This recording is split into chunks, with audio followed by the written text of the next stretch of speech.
सो मैंने around 1 year तो पूरा कोर्स कंप्लीट किया है और आखिरी के 6 मंथ मैंने रिगरस रिविजन्स पे ध्यान दिया। जैसा कि आपने क्लासेस में भी बताया था कि एक पूरा प्रॉपर वे था, स्ट्रक्चर्ड क्लासेस थी, तो मैंने आपके पूरे क्लासेस कंप्लीट करे और उसके बाद यूट्यूब पे सारे मटेरियल अवेलेबल थे आपके, मतलब मेगा मैराथन वगैरह, और एक आपका सीरीज आया था सुपर 50 क्वेश्चंस करके, वो बहुत हेल्पफुल था मेरे लिए। मैंने वो उसको ट्वाइस या थ्राइस देखा था, तो बहुत अच्छे रिजल्ट्स आए मेरे। तो आई थिंक सिलेबस इतना लेंदी होता है, तो लास्ट में जाकर वो जो हम लोग वन शॉट रिवीजन मैराथन करवाते हैं पूरे सिलेबस को रिवाइज करने में, I think is very fruitful for that that. Is a game changer. Very good. तो मतलब उससे काफी कुछ रिवाइज हो जाता है, क्योंकि आई थिंक हमें सिलेबस खत्म करते करते भी 1 ईयर हो जाता है, तो ऐसे लगता है कि अभी जो पढ़ा था वो तो कुछ याद ही नहीं है। हाँ, डेफिनेटली ऐसा बहुत बार हुआ है कि मुझे लगता था कि मैं तो पूरा भूलते जा रहा हूँ जैसे जैसे हाँ। आगे बढ़ रहा हूँ, तो उसके लिए प्रॉपर रिविजन्स करना बहुत जरूरी है, वरना आप पूरा भूल जाओगे। वेरी गुड पद में बात करो तो हम लोगों ने काफी प्रैक्टिकल केस स्टडीज से जो है मैंने क्लासेस में कोशिश की आपको एक्सप्लेन करने का, so that the topic can be written. Even ma'am जो आपका लॉ का सुपर 50 आया था, हम्म। उसमें आपने खुद ने पूरा राइटिंग प्रैक्टिस कराया था, तो हम्म। मैं भी आपके साथ साथ पूरा आंसर राइटिंग किया, तो मेरे को बहुत बेनिफिट हुआ उस पे। यस। क्योंकि मुझे ऐसा लगता है अगर आपने अभी राइटिंग प्रैक्टिस नहीं किया तो आपको उसका ड्रॉबैक एग्जाम्स में दिखेगा, हाथ नहीं चलता एग्जाम्स हाँ, में। इवन लॉ पे थोड़ा लैंग्वेज पे भी फोकस करना पड़ता है, हमको लीगल लैंग्वेज पे ज्यादा लिखना है, तो यस, मैंने हर चीज टेक्निकल का लैंग्वेज। फोकस किया था। Very good Padmesh. पद्मेश, आप, so hello everyone, today we have CMA final AIR 25 Padmesh Jain with us, and really it is a commendable job। Padmesh ने 25th rank all over India final level में secure किया है, and now it is CMA Padmesh Jain. So the feeling is really very amazing when you add the prefix CMA before your name. So Padmesh, tell me how is the feeling, and heartiest congratulations to you dear। Padmesh बताओ कैसा लग रहा है। So the feeling is very, मतलब कि बिल्कुल भी विश्वास नहीं हो रहा है मैम, 25th रैंक आ गया है। घर वाले भी बहुत खुश हैं, 2 दिन से न्यूज़ वाले भी सब आ रहे हैं, तो बहुत अच्छा माहौल है घर पे। रिलेटिव्स आ रहे घर पे? न्यूज़ वाले आ रहे हैं। न्यूज वाले आ रहे हैं? अरे छत्तीसगढ़ से हो आप, राइट? करेक्ट। तो न्यूज वाले मतलब कि इंटरव्यू लेने आ रहे हैं आपका? या अरे जबरदस्त, कौन से चैनल आया है इंटरव्यू लेने? हम यहाँ के जो लोकल न्यूज़ चैनल है, वो वाले सब जो आसपास के हैं। तो मतलब ऐसा लग रहा है सेलिब्रिटी वाला फीलिंग आ रहा लग रहा है। है।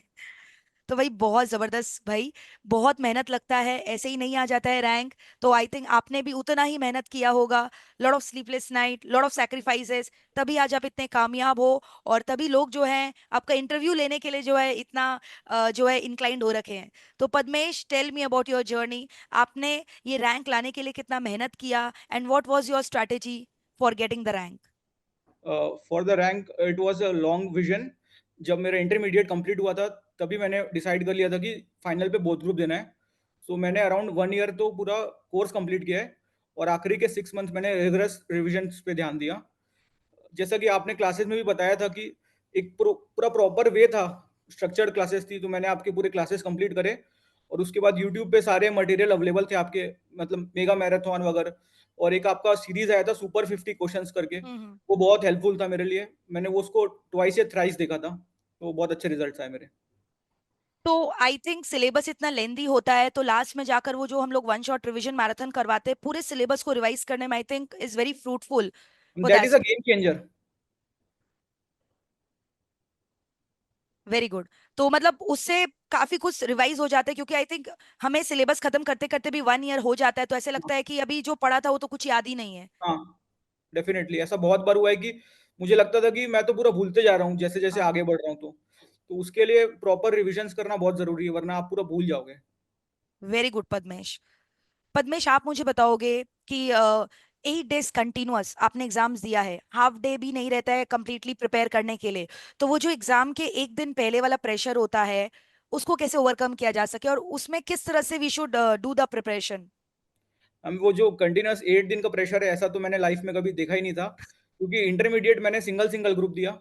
सो मतलब पर मेरे को एक्सपेक्टेशंस था ही कि ये प्रेशर तो रहेगा, तो मैंने उसके लिए तैयारी करी थी कि मैं एक रिवीजन नोट्स वगैरह रखा था हम्म। कि एग्जाम के एक दिन पहले कैसे मैं कम टाइम पे पूरा सिलेबस रिवाइज कर पाऊँ। हम्म। पर मैंने इंश्योर किया कि मैं प्रॉपर स्लीप लूँ, क्योंकि अगर मैं अच्छे से सोऊंगा नहीं तो एग्जाम हॉल पे मुझे नींद आएगा, उससे मेरे एग्जाम्स हैम्पर हो सकते हैं। यानी sleep is also essential, you mean to say? Correct. क्या नंबर ऑफ आवर्स मैटर करता है स्टडीज का? Do you believe in quantity और you do you believe in कि नहीं कम भी पढ़ो बट क्वालिटेटिव वे में पढ़ो, क्वालिटेटिव वे में पढ़ो? अब मैंने आवर्स पे कभी फोकस करे नहीं। मैं डेली टारगेट सेट करता था कि आज मुझे इतना सिलेबस करना है, चाहे हम्म। उसमें 5 घंटे लगे, 6 घंटे लगे, डजेंट मैटर। तो मैंने instead of quantity I focus on quality. Yes, very good Padmesh. Padmesh, what was the role of the parents in the journey? क्या उनका भी रोल इंपॉर्टेंट होता है एक एस्पिरेंट की जर्नी में? आप क्या बोलना चाहोगे? मतलब क्या मोटिवेशन कहाँ से मिलता था पढ़ाई करने का, इतना मेहनत करने का? मैम, पेरेंट्स का तो मेरी सक्सेस में सबसे बड़ा रोल है। जैसे मैं एक बिजनेस फैमिली से बिलोंग करता हूँ, तो पापा का बिजनेस वगैरह अच्छा है, पर हम्म। जस्ट बिकॉज मैं पढ़ पाऊँ, पापा आज 3 साल से खाना खाने घर भी नहीं आ पा रहे हैं। पापा टिफिन मंगाते थे खाना खाने के लिए, ताकि मैं बस फोकस कर पाऊँ पढ़ाई पे। और मम्मी का भी पूरा सपोर्ट रहता था, हर एक चीज़ मेरे को रूम तक लाके देती थी। इमोशनल, मोरल सब सपोर्ट मम्मी और पापा ने मुझे दिया है। तो अगर पेरेंट्स का सपोर्ट नहीं रहता तो आज तो मैं पास भी नहीं हो पाता मैम, टू बी ऑनेस्ट। बिल्कुल, बिल्कुल। The role of parents is really very beautiful in the journey of the students, क्योंकि अगर वो सपोर्ट करते हैं तो आई थिंक बच्चे हाफ ऑफ द बैटल वहीं जीत जाते हैं। Isn't it Padmesh? Correct ma'am, correct. Yes. Padmesh, you tell me, nowadays we keep on looking कि they at your age, being at your age, lot of distractions come on your way.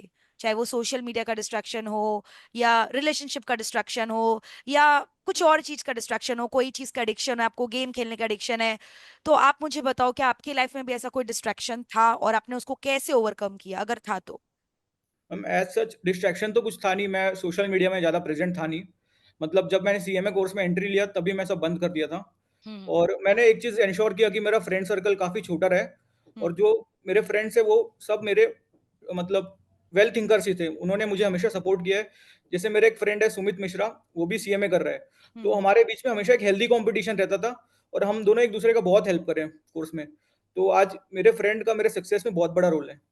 Very good Padmesh. मतलब always you should stay in a good company, because company और peer pressure भी जो है काफी success होने के पीछे जो है डिपेंड करता है।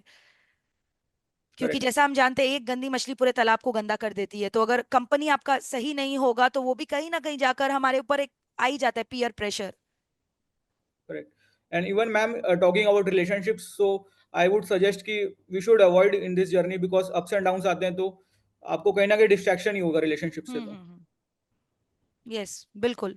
मुझे भी ऐसा लगता है कि जब तक आपने ये जो कोर्स आपने परस्यू किया है, इसी को अगर आप सरवाइव नहीं कर पा रहे हो तो आप किसी और को क्या ही कमिटमेंट हाँ, दोगे? आई करेक्ट, थिंक सारे जितने भी एस्पिरेंट्स होते हैं, सबसे पहला कमिटमेंट, ये पहला डिसीजन आपने यही लिया होगा, ये कोर्स करना है कि नहीं।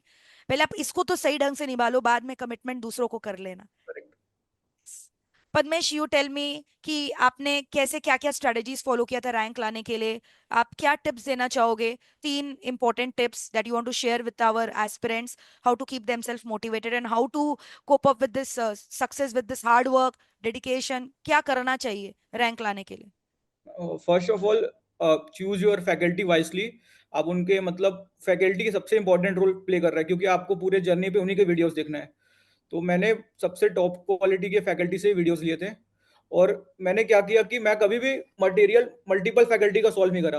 जैसे हम्म। अगर मैं आपसे कोर्स लिया हूँ, तो मैं आप ही की मटेरियल पे ट्रस्ट करूँगा, और मैं उन्हीं को बिल्कुल। मल्टीपल टाइम सॉल्व करूँगा इंस्टेड ऑफ मल्टीपल फैकल्टीज़। तो उससे मेरा कॉन्फिडेंस काफ़ी बूस्ट अप हुआ। सेकेंडली, मैंने ये भी एंश्योर किया कि मैं बहुत अच्छे टाइम पे अपना सिलेबस कंप्लीट कर दूँ, ताकि हम्म। मेरे को रिवीजन के लिए प्रॉपर टाइम मिले। क्योंकि मेन गेम रैंक में ना रिविजन्स का रहता है। ये हम्म। डिपेंड नहीं कर रहा कि आप सिलेबस कब कर रहे हो, पर ये ज़्यादा फोकस करना चाहिए कि आपके रिविजन ज़्यादा बार हो जाएँ। Hmm. Very good Padmesh. And how important is writing practice Padmesh? क्या राइटिंग प्रैक्टिस आपने किया था? डेफ़िनेटली मैम, जैसे कि जो थ्योरेटिकल सब्जेक्ट है, जैसे लॉ हो गया या हम्म। एसपीएम हो गया, तो उनमें तो मैंने लिख-लिख के पूरा प्रैक्टिस किया है। क्योंकि जब मैं रीड करता था तो ऐसा लगता था कि सब याद है, पर 1 हफ्ते बाद में पूरा भूल जाता था। पर करेक्ट। वही मैं कोई चीज़ को लिख लूँगा तो वो लॉन्ग टर्म मेरे माइंड पे स्टे रहता है। बिल्कुल। और आई थिंक एसपीएम का अगर आप बात करो तो हम लोगों ने काफी प्रैक्टिकल केस स्टडीज से जो है, मैंने क्लासेस में कोशिश की आपको एक्सप्लेन करने का, so that the topic can be written. Even ma'am, जो आपका लॉ का सुपर 50 आया था, हम्म। उसमें आपने खुद ने पूरा राइटिंग प्रैक्टिस कराया था। तो हम्म। मैं भी आपके साथ-साथ पूरा आंसर राइटिंग किया, तो मेरे को बहुत बेनिफिट हुआ उसपे। यस। क्योंकि मुझे ऐसा लगता है अगर आपने अभी राइटिंग प्रैक्टिस नहीं किया तो आपको उसका ड्रॉबैक एग्जाम्स में दिखेगा, हाथ नहीं चलता एग्जाम्स हाँ। में। इवन लॉ पे थोड़ा लैंग्वेज पे भी फोकस करना पड़ता है, हमको लीगल लैंग्वेज पे ज़्यादा लिखना है। तो यस, मैंने हर टेक्निकल चीज़ का लैंग्वेज। फोकस किया था। Very good Padmesh. पद्मेश, आप और कुछ बताओ, कुछ ऐसा लगा आपको कि ब्रेक डाउन पॉइंट आया है, मुझे अभी मतलब और मन नहीं हो रहा है पढ़ने का, क्योंकि इतने दिन से मोनोटोनस हो जाता है, तो कभी ऐसा पॉइंट आया कि अभी आपको लग रहा है कि I just can not take this course, तो वो मोमेंट आया था क्या, वो सैचुरेशन पॉइंट आया था क्या आपके जर्नी में? मैम आया था बिल्कुल, वो तो सबके साथ ही होगा आई गेस। हाँ। पर जैसे कि मेरे फ्रेंड्स ने मेरे को बहुत मोटिवेट किया। मेरी एक फ्रेंड है सानिया, मतलब she is the real gem for me. कभी भी मैं डाउन फेस करता था तो मैं उससे बात करता था, she always used to motivate me. Hmm. मतलब और डाउनफॉल आता है, वी हैव टू हाँ, again take a stand back, right? Correct. And how did you manage articleship as well as the classes as well as securing rank? तो वो journey को आपने कैसे मैनेज किया? मैम मैं आर्टिकलशिप ना इंटरमीडिएट के साथ ही कर लिया था। I okay. Applied for practical training. So हमारे यहाँ लोकल फर्म में मैंने वहीं पे जॉब किया था। So I very applied good. For examination. Very good Padmesh. Padmesh, आप मुझे बताओ अभी आगे का आपका क्या प्लान्स है? Where are you aiming for? क्या आप बिग फोर में कर रहे हो प्लान ज्वाइन करने का, या खुद का प्रैक्टिस करोगे, या फिर आप पीएसयू में ज्वाइन करोगे? क्या सोचा है आपने? मैम अभी अभी मतलब श्योर तो नहीं हूँ, पर 2-3 थॉट्स हैं। पहला है कि मैं सोचा हूँ टीचिंग पे जा सकता हूँ या फिर फैमिली बिज़नेस या रिसर्च वगैरह कहीं। Very good Padmesh. So Padmesh, आपने अभी कहा टीचिंग, राइट? या So, in which subject you are having that inclination and passion to teach? Costing, financial management, SFM. Very good, Padmesh. So, we are always going to welcome you. कभी भी कुछ ऐसा आपको लगे, you can always connect us for that, Padmesh. Yes ma'am. And thank you for giving your valuable insights and taking out your time and share all your secrets with our aspirant. Thank you for sharing your thoughts today, Padmesh. Thank you so much. Welcome. So let us wind up this session. कुछ भी आप last में closing remarks देना चाहते हो, कुछ भी बताना चाहते हो, तो please go ahead. I want to say to fellow aspirants that be honest with yourself. And अगर आप ये कोर्स में आ रहे हो तो प्लीज़ सिंसियरली करना, क्योंकि ये आपके 11 एंड 12 या ग्रेजुएशन कोर्सेज नहीं है जो कि आप बिल्कुल। 1-2 महीने की स्टडी पे निकाल लोगे। It requires lot of hard work and dedication. बिल्कुल। Thank you so much, Padmesh. Thank you so much and wish you all the very best for your future ahead. Thank you so thank much. You.